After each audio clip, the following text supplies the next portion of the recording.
booktube, it's Jackie. How's it going? If you're new to me and this is the first time you're seeing my face, hello, what's up? My name's Jackie. I sit on my floor and I talk about books. So I hope that's why you're here, because that's what's going to be happening. If you're not new to me, thank you for always tuning in and the continued support. I really do appreciate it. So today for you, I have my week 2 weekly wrap up. This is from January 11th through January 17th and all my reading shenanigans in between. And as you can still see, we're still working on the bookshelves. I'm still waiting on my chair to come in and getting the books organized, trying to figure out exactly where I want everything.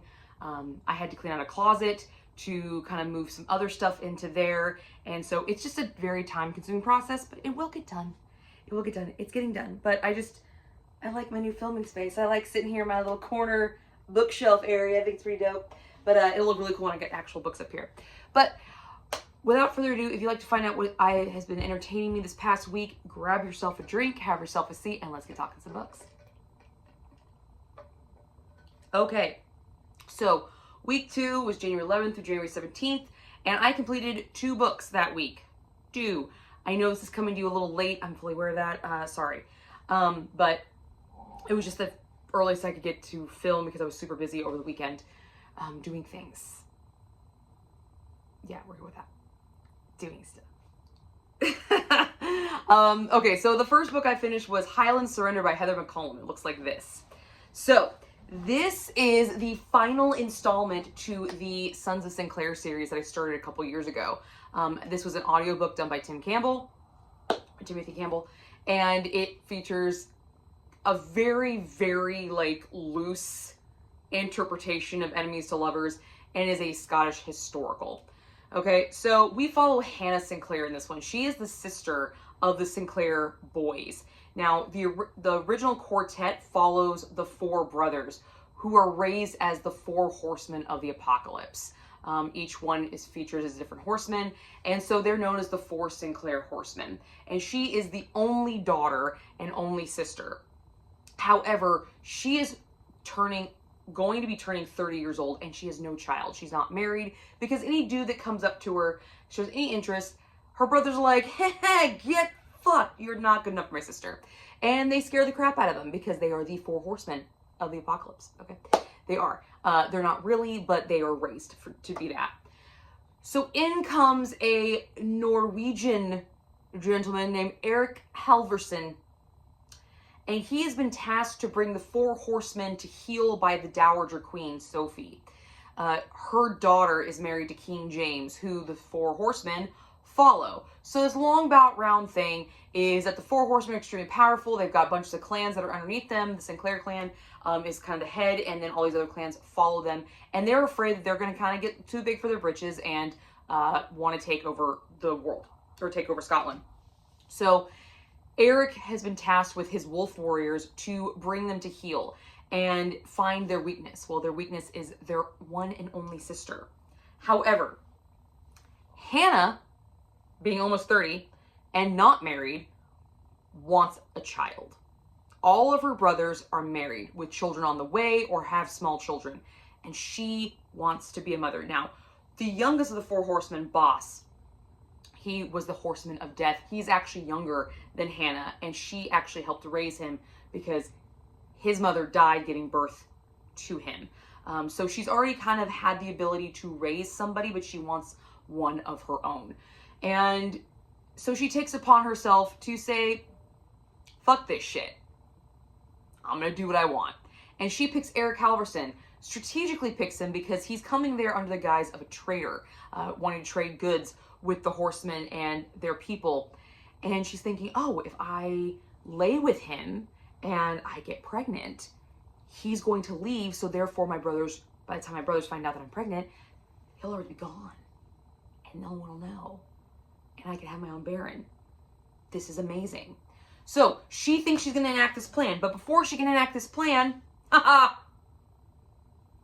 Eric's plan has to take effect. So he, in effect, kidnaps her. And so now we're at this crux of, can they rekindle a bond that they did form to begin with under the new regime of captor and captive?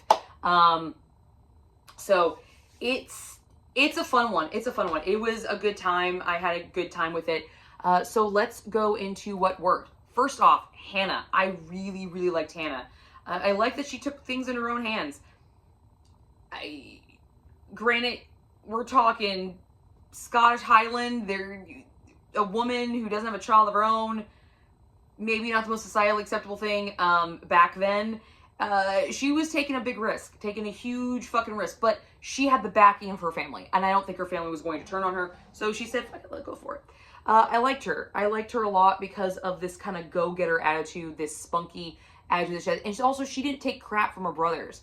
Her brothers didn't beat up on her, they didn't bully her. She rolled with the punches, and she delivered them just as tough back. So I thought that was really, really cool. This was a really unique way of closing out the series.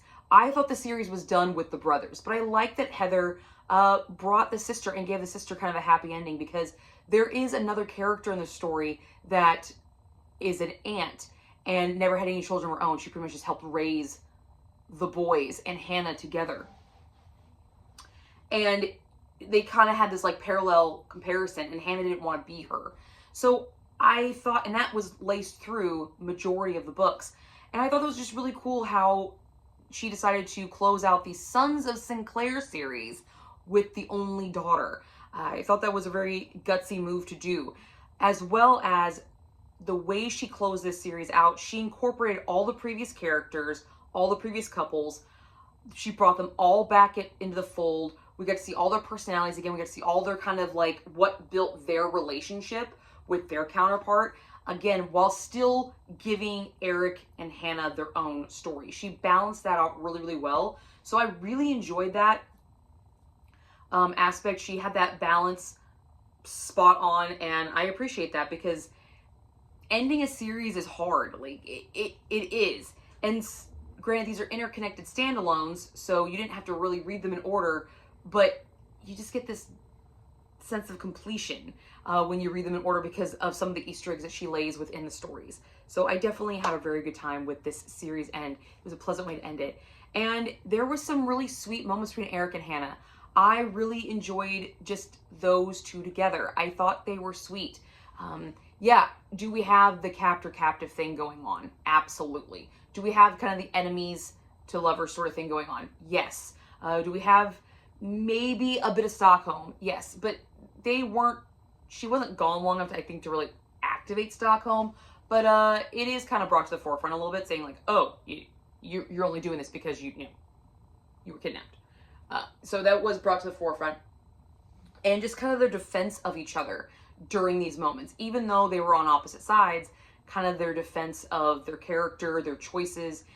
Eric didn't really have a problem with the fact that she was just going to use him as a stud bull. Like, as a stud. Like, that's it. Like, that was dope.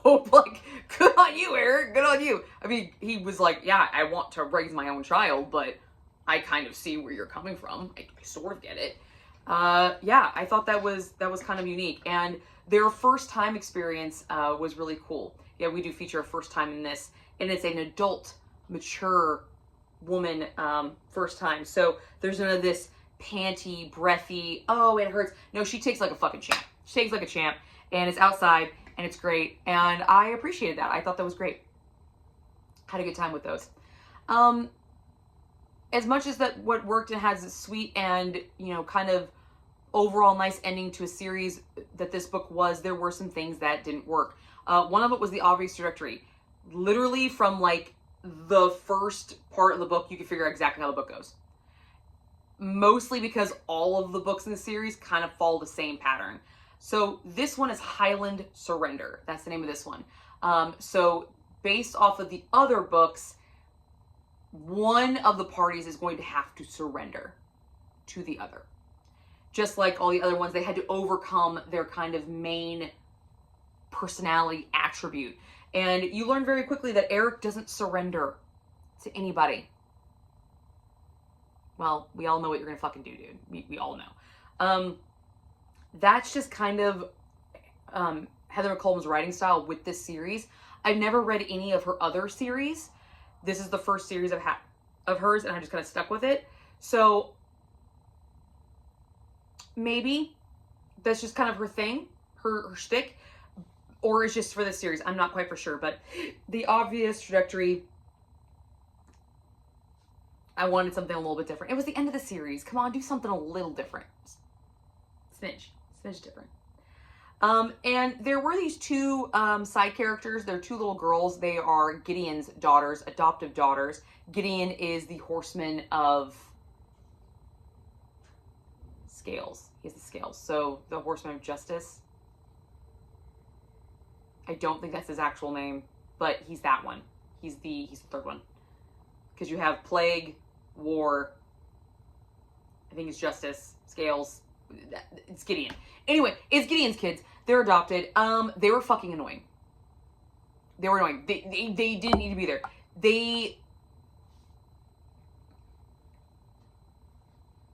Whatever purpose they were there to serve could have been served a different way and not involved small children being taken on a ship to a foreign country. Just saying. Like that. If they had Hannah maybe taking care of the girls while they were taken, which in theory she would have been, but we need to build a romance. So she wasn't really around them a lot, and you can't have kids around where they're, banging, right? Okay? We all know this. So, they just seemed kind of unnecessary. They didn't seem like an unnecessary angle. The brothers coming after Hannah was enough. But adding this other layer of, like, my kids are missing, and Gideon's reaction to the kids missing was not what I thought it was going to be. So it was like, this was a moot point. Like, just get them off the page. Figure out another way to do this, because that was irritating. It was legit irritating. Which really bothered me, because this book had a lot of promise, because it brought all the characters back, and I feel like they could have done something better with that. Just, if you were going to have the girls, have them do something else other than what you had them do, because what they had them do was just kind of lame. I wasn't a fan. Which brings me to my spice rating. I gave this thing 2 chili peppers, okay? It's not super spunny. It's not super spicy. None of Heather McCollum's books that I've read so far have been.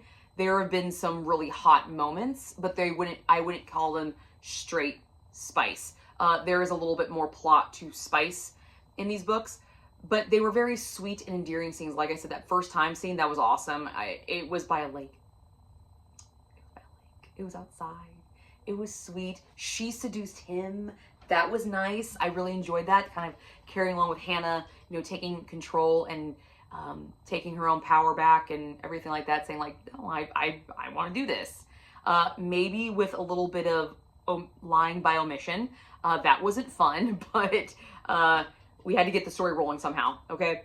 But we did have some cool scenes as well. We had up against the wall of a ship. Sex on the water is always kind of cool. Like, that's fucking dope. That would be super fun to try one day, I'm not even gonna lie. So yeah, that would be awesome. So I enjoyed living vicariously through that for a little bit. But it wasn't super graphic in terms, very flowery language, very just not closed door. You knew what was going on, but there was a lot of tact to the story during the sex scene. So it only got 2 chili peppers from me. Overall, this book got 3 stars. Majority of these books were 3 stars, but this was a very nice way to end this series. I'm very happy that I completed a series so early in the year. That's awesome. Let's give Jackie a round of applause. I hope you're all clapping on the floor with me, because that's a big deal for me. It's a huge fucking deal. And I listened to all of these on audio, so I feel like when my book buying ban of 75 days is over, I feel like it's only fair that I buy this whole series as some trophies, because I listened to this whole series on audio, and now I want to physically look at them, and they got some pretty covers. I mean, they got some pretty dudes on the covers. All right, they do. So will I continue on with Heather McCollum's other series? I think I will. This is kind of just like a feel-good, really easy audiobook to listen to while I'm just kind of cleaning the house, doing whatever. There's not a lot of thought. There's not a lot of in-depth breaking down to these books. They're pretty straightforward, so they're really nice to have kind of in the background. And if you miss something, she gives really good context clues to bring you back up to speed.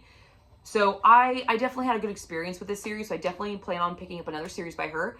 And since Eric Halverson was the leader of the Wolf Warriors. She has a series, Sons of the Wolf Isle or Men of the Wolf Isle.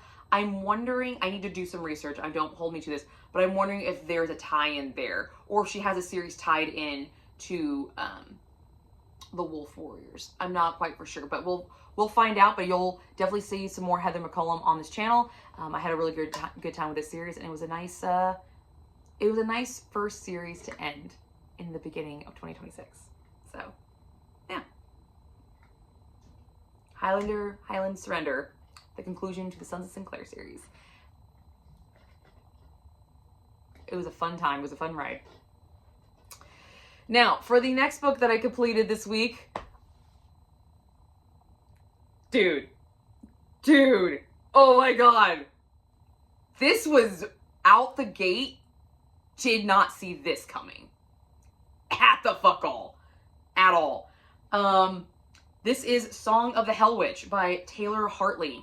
This is my Black Hat Book Coven book for the month of January. It is Kristen's pick, and our live show will be at the end of this month. Here's the card for you. I don't remember exactly the date, so here it is. And it will be, I believe, on Kristen's channel. This thing, what the absolute, Kristen coming out the gate fucking strong. Like, dude, yes, absolutely. Let's talk about it. Okay, I need to work on the placement of this book thing. Okay, so we have a paranormal romantasy. That's what I would call this, because there's a lot of other creatures other than just witches in this, but we also have a lot of fantasy romance elements. So paranormal romantasy, we're gonna go with that.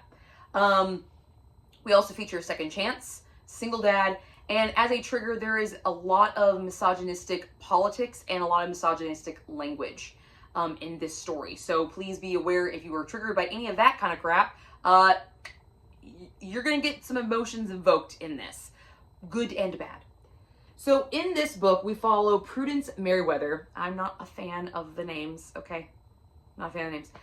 Prudence Merriweather, who is married to a duke, but she was not raised as a duchess. She was actually a street rat that used her wiles and her unique gifts and womanly ways to place her in the lap of luxury.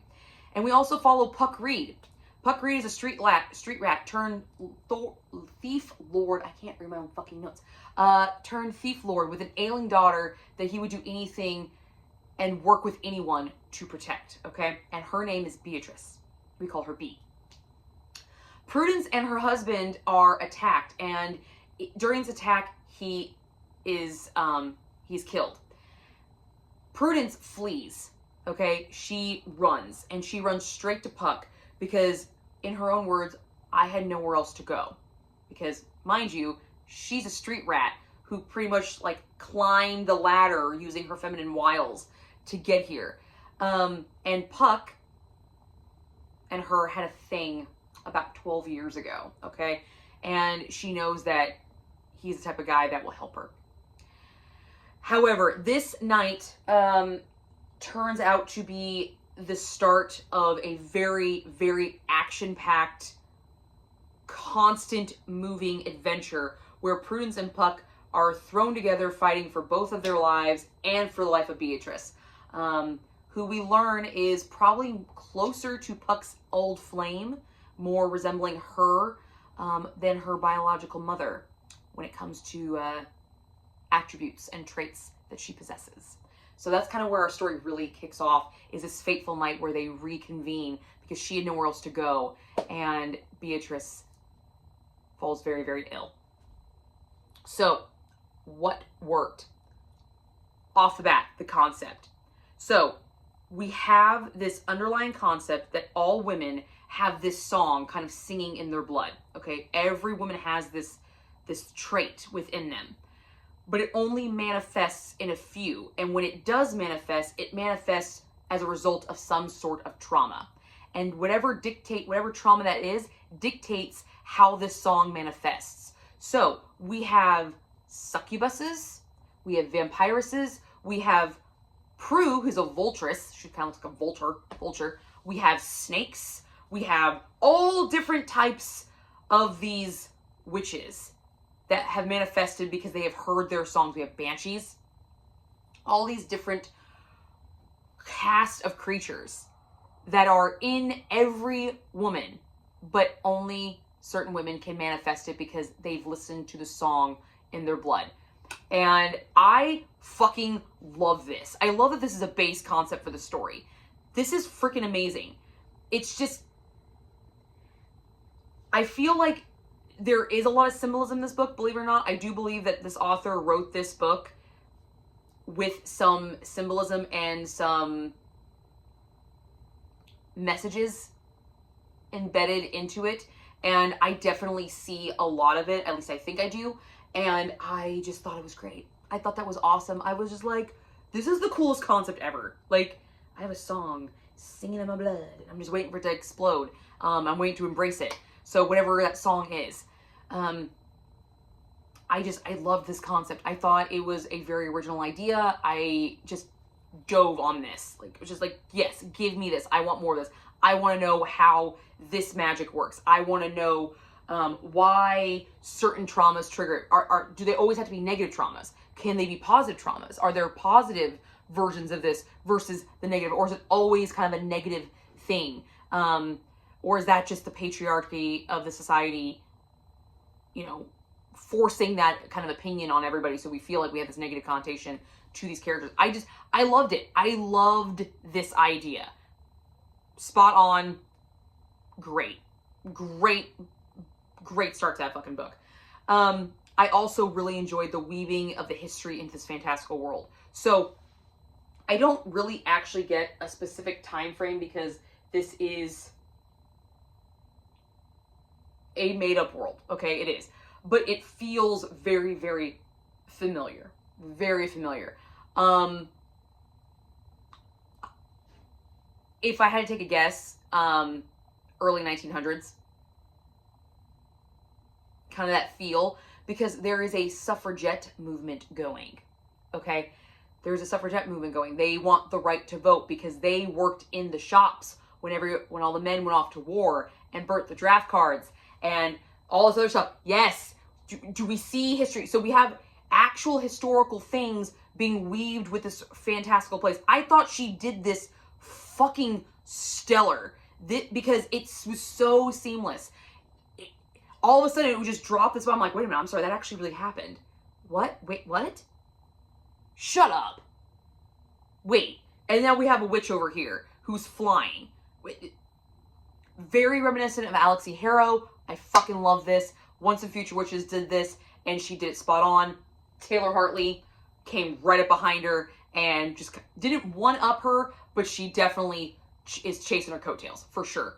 For sure, chasing her coattails. Had a great time with this weaving of history and fantastical realm, especially women's history. I really, really get a kick out of that because I'm a history major and my area is women's history. So that just made me super fucking happy. I loved that this book was so fast-paced. I'm talking like action right off the fucking bat. We have this little slow chapter, right? And then it's like boom, boom, boom, boom. And you never slow the fuck down. You don't. Even in the lull periods, there is so much information coming at you that you just get on this adrenaline rush and you just keep going and going and going and going and you keep reading it. Like, I could have read this thing in one fucking sitting if I wanted to. If I had the time dedicated to do that, I could have done that. I started this on our reading sprints for the Black Hat Book Coven, and I will find that video and I'll link it for you guys so you can check it out. I'm already engrossed in it. Like, you could see me like talking about it and already becoming excited about it within the first 40 pages of the book. So yeah, right off the bat, if you like fast action-paced books that really build that plot as you're going, oh, right there. And it just drops you right into it. Like, when we do get backstory, the backstory is relevant to what is going on, to what just happened or what is going about to be happening. So it doesn't feel like just bogged down information. Everything just kept, oh, I loved it. Like, you didn't really get a breather, but our characters really never got a breather. So that was really cool that I got to kind of experience that with our characters. The chemistry between Prue and Puck, it was genuine. and it wasn't a positive, genuine. That's what I really fucking loved about this. So this features a second chance romance, okay?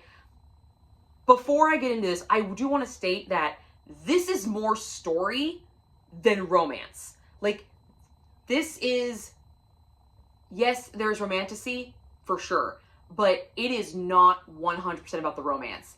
There is a lot of different plot lines going through this book. This thing is not very long, but it packs a fucking punch, okay? Romance is one of them, but there's a lot of other far more interesting, far stronger, and far more developed storylines in this story than the romance. However, when we do get the romance between Prue and Puck, it is genuine because it is very indicative to what I believe a second chance romance really actually is.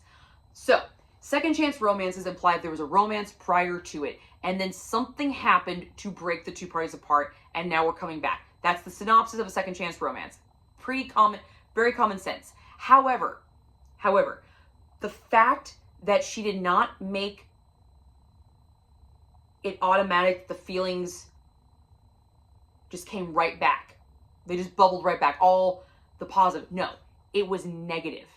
It was hate. It was lack of trust between the parties.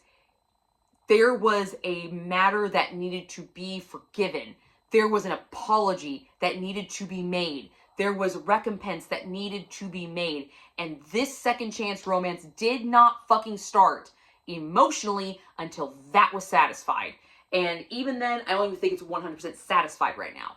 So I loved that. I love that. And the reason why I love it so much is because it's indicative of what real second chance romances are. At least every time I've ever tried. I've never made shit able to fucking work. Okay, guys? Like, this is just coming from somebody who's tried, you know, second chance romances before. Not books, but like in her real life, tried it. Shit doesn't fucking work. Because it is hard to let go of something that hurts you.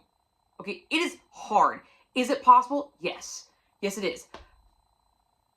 But it is easier to walk away and pretend it's not there than it is to actually face that person, deal with them every single day, and actually learn to forgive them. It is extremely difficult to do. And what I found in second chances with my friends and with me is that the lust aspect always comes back first. And most second chance romances for me, when I read them, now there's a handful that don't do this, but when I read them, they have that lust factor. And they're using the love that they have afterwards to be based off of that. This book did not do that. Yes, they had lust. Yes, there was a little hanky-panky going on. But even after that, they still were like, I don't fucking trust you. You still fucking left. Or, you didn't do this. You lied. Whatever the scenario is, because I don't want to spoil this book for you. You do not want to be spoiled for this one at all. Trust me on that. You don't want to be spoiled. So, some of those things might have happened. Some of them might not have happened. All I gotta say is that I liked the second chance because it focused on the emotion of hate and not wanting to let that go. Because you have been accustomed to being upset and hurt by this person, that this hurt is a comfort zone. It is safer to be there than to expose yourself again. And I like the fact that she put that in the forefront. That she didn't just overlook that shit. Okay? Yes, abso-fucking-lutely. Thank you. Thank you. And the way it is. It's not your normal... Oh! She did such a good fucking job with it. I loved it. I cannot wait to gush about this book with my book club. I cannot fucking wait. I loved it. I love the chemistry between them because it felt authentic. When they first met up, this awkward, I don't know what to do, but I still have, you know, I helped you at one point in time. You're such a huge part of my life, so I'm going to continue helping you, but then, no, fuck you. Like, why would I risk my neck for you? And now I have to, and now I'm being drugged into this shit. I was fine before you came around. I was fine before, you left. Why the fuck did you come back? Like, why are you here? Why are we doing this? This is fucking stupid. I loved how it just kept going back and forth, back and forth, back and forth, because that's what it really feels like. When you are truly learning how to let go of something and forgive somebody, there is tug and pull, give and take for a long fucking time. And I liked that she brought that to the forefront. It wasn't just, let's have one conversation and we're going to forget about it. No, fuck that. It is a back and forth. We're going to rehash this shit over and over and over and over again till you're blue in the face. I loved it. Loved it. Next thing that really worked in this is the imagery. Her level of description with action, with plot, was spot on. I knew where I was. I knew what everything looked like. I could feel the environment. I could really get lost in this world. But at the same time, there wasn't so much world building that it lacked action. The action, the description of the action, I felt like I was right in the thick of it. I was on the boat. I was fighting. I was flying. Like, I felt this shit. I had such a good fucking time with this. And then you have the plot and how they all interweave together. She balanced this level, this trifecta, just spot on. Perfect. Love that. Love the twists and turns. There were twists and turns that I did see. There were twists and turns that I didn't fucking see. And there was one big one that I was like, I'm sorry, what? Hold up, what? Oh no, you did not just do that to me. You did not. You fucking did that. God damn it. Shit. This thing kept me on my toes from the very beginning of the book to literally the last line of the book. Kept me on my toes. I was guessing sometimes I was right, sometimes I was wrong, and I like that. I like an author who can keep me fucking guessing, who can keep me engaged, who keeps me moving, keeps me engaged in the world, gives me this nice balance. She just did an amazing job. And one of the biggest twists is when you go to Goodreads, there is no series heading for this book. Want to know why? Because this is her first novel. This is a debut novel for Taylor Hartley. I couldn't find anything else published by her. Okay? Not that I looked very hard, but I just was going off of Goodreads. But there's no other books by her on Goodreads. I'm pretty sure this is her first book.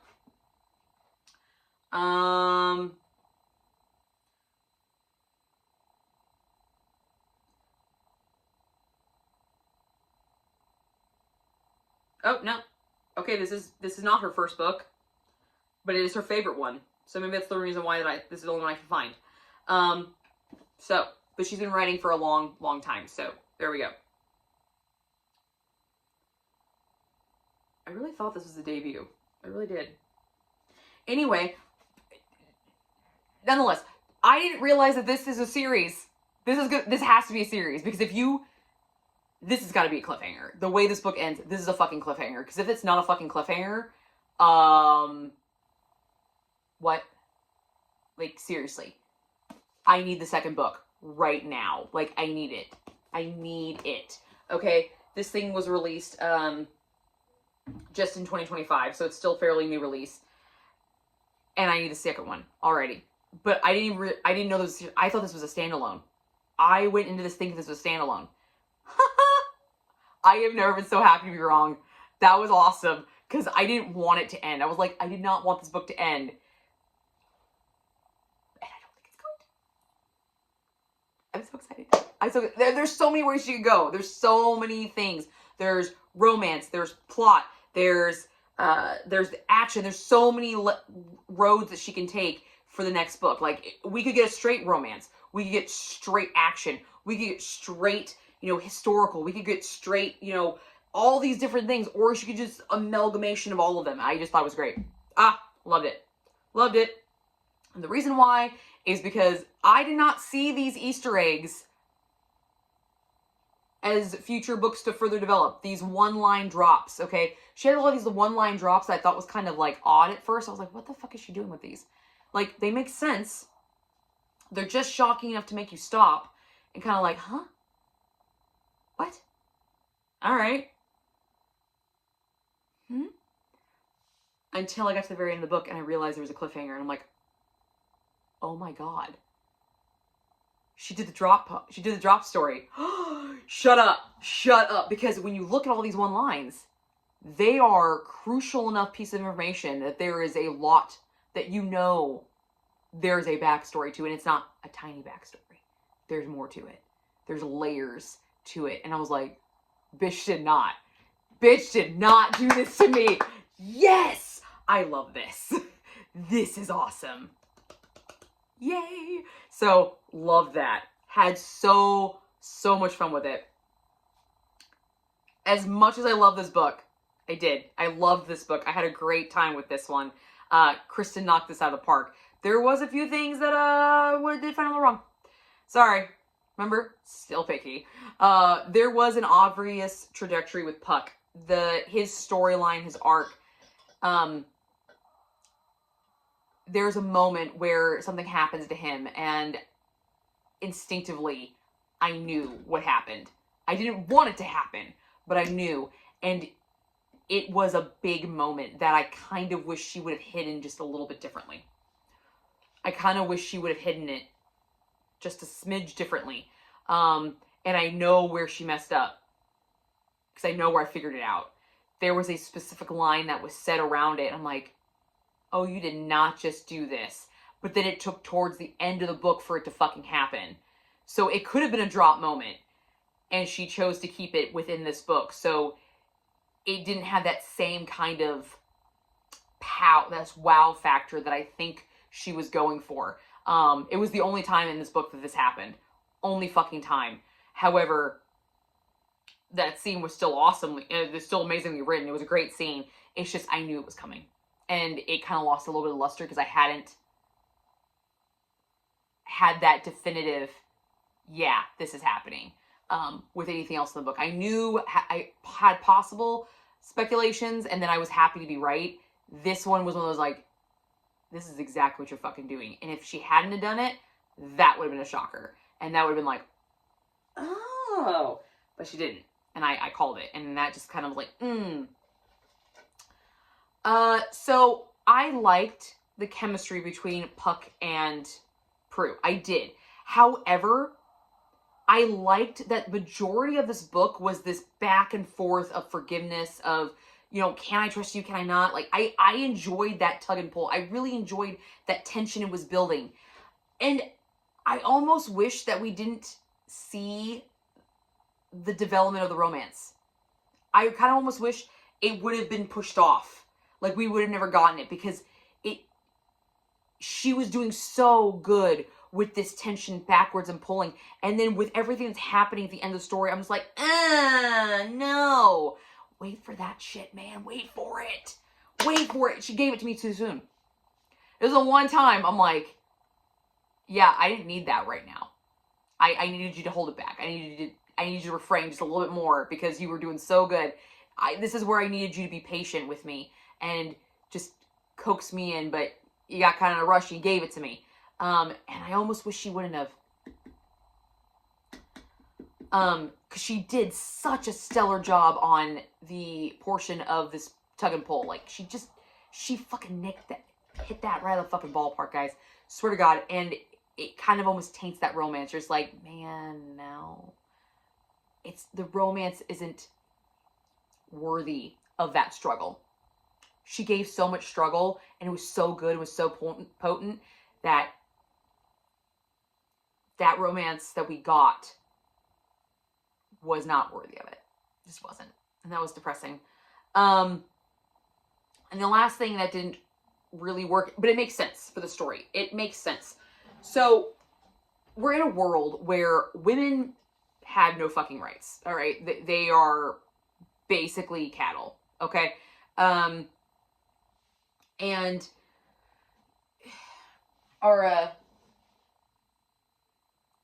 there is a religious faction that is using these old, basically, scriptures to keep women oppressed. There is multiple times in this book where a man looks at a woman and says, you shouldn't speak unless you're being spoken to, and then even then, you should know to not speak. Or don't speak in the presence of a man. You're not necessary here. You mean nothing here. All because they were a woman. After a while, that was triggering. Not triggering.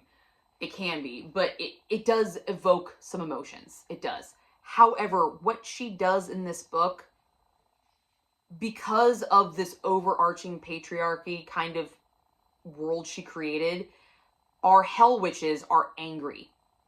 They're pissed off.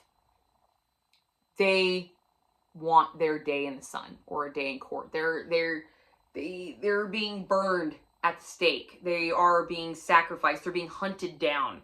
So their anger makes fucking sense, okay? It does. However, what this book does that bothers me is it takes that anger at this faction of people and blankets any man. And I had a problem with that. Now, there is a scene in this book that kind of rectifies that a little bit, but it doesn't. It wasn't strong enough of a backing off of that. It just kind of kept going and kept needling it. And I'm like, really? Really? It's this fucking kid, man. Like, come on. So I kind of felt like I understood why it was there, but the amount of it and the severity of it that we saw was being directed at the wrong people more than the right people. Were there people that deserved this everything? Absolutely. But there were people that didn't deserve it, and they were the ones that we were seeing it being thrown at. And that's what was bothering me about it, because there was just a little too much of that for me. So, as for a spice rating, I only gave this a 1.5 chili peppers. It's very minimal. I would not say it's fade to black, because you definitely know what's going on, but there's no graphic language, very PG-13. It's very early stages of a physical romance, so I feel like she's got the chops to get it better and stronger in future installments, and so that's what I'm hoping for. But I really enjoyed this tension that was building in the beginning, and so the romance did not match that tension. Really. It didn't have that same level of potency for me. So I think we just need to kind of build up on that tension instead of trying to not acknowledge it. The romance I got was definitely a romance of a typical second chance romance versus a romance that you have focused the second chance on forgiving and not wanting to forgive. I felt like it wasn't the right kind that we got. So I was kind of a little let down about that. So, and it was very mild in language and not very graphic at all. So, although we do have interspecies sex. There's that. We got some wing action going on. We got some fetishism for hell witches. So, that's pretty dope. That's where you get your half chili pepper. That was awesome. But all in all, I gave this book 4.5 stars. I was this close. This fucking close. But what really sealed the deal was the romance. I really think she shot her shot too early. I think she should have held it back just a little bit longer and made me really wait for it. And then that pining I love, that tension she created was just too perfect, and it went away too soon. So that's what knocked down half a chili pepper. That was it. And then the obvious trajectory for Puck. Those were the two knocks to it. But all in all, 4.5 stars. First installment of the Black Hat Book Coven season 2026 season, out the fucking gate with a 4.5. Are you shitting me right now? What? Yes. Let's fucking go. Let's fucking go, girls. Let's fucking go. I cannot wait to the live show so I can gush about this book, because so much stuff. Because I didn't even include half the crap that I really want to talk about, because there in that live show there will be spoilers. I'm going to tell you right now, there will be spoilers. So you should still watch it anyway, but just be warned, there will be spoilers there, because I got some shit to fucking say, and I don't want to spoil this book for you guys, because this one is one you do not want to miss. You don't want to miss it. Now for my check-in for my 75 booked, yeah, the 2 45-minute reading sessions is kind of a little difficult for me, so I have been pushed back again. I don't remember which day it was, but I have been pushed back. So now it's looking like it's the end of March that my 75 days will be concluded. But I've done all my other things. It's just the 2 45-minute reading periods. I can get at least one, and I can usually get a half based off my schedules on certain days. So I really need to fine tune that and start needling that in. So yeah, dialing that in and locking it in and stuff. So, but yeah, that's where I'm at with the 75 book. But this week was stellar, and this next week's looking to be just as good because the book I picked up, I am already laughing my ass off, and I've read 2 chapters out loud to my daughter because I just couldn't because they were fucking hysterical. So, banger 2 weeks. Banger 2 weeks so fucking far. I'm excited. Let's go. Let's see what else I got. So I'll see you guys all soon with another weekly wrap-up, and you guys, until then, have a good one, okay? Have a good one. And yes, the library will be getting worked on. It will be coming, I promise. It is little by little getting worked on.